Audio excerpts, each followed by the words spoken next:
যেই ব্যক্তি রাতের বেলা এই দোয়াটি 3 বার পরে ঘুমিয়ে যাবে, আল্লাহর নবী বিশ্বনবী সাল্লাল্লাহু আলাইহি ওয়াসাল্লাম বলেন, সকাল বেলা যখন আল্লাহ তাআলার বান্দা ফজরের নামাজের মাঝে যখন উঠবে, আল্লাহ নবী বলেন রাতের বেলা এশারের নামাজ পড়ার পরে, খাবার খাওয়ার পরে আল্লাহর বান্দা যদি এই দোয়াটা 3 বার পড়তে পারে, তাহলে আল্লাহ পাক রব্বুল আলামিন সকাল বেলা ঘুম থেকে ওঠার আগে আগে আমার আল্লাহ তাকে নিষ্পাপ মাসুম বাচ্চার মতো আমার আল্লাহ পবিত্র বানায়া দেই।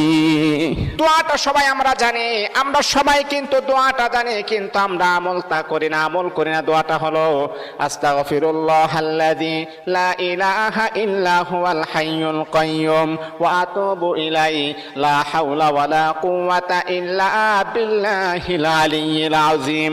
3 বার যদি আপনি পড়তে পারি, ইনশাআল্লাহ আল্লাহ পাক রব্বুল আলামিন আমার আপনার জীবনের সমস্ত গুনাহগুলোকে আমার আল্লাহ ক্ষমা করে দিবেন।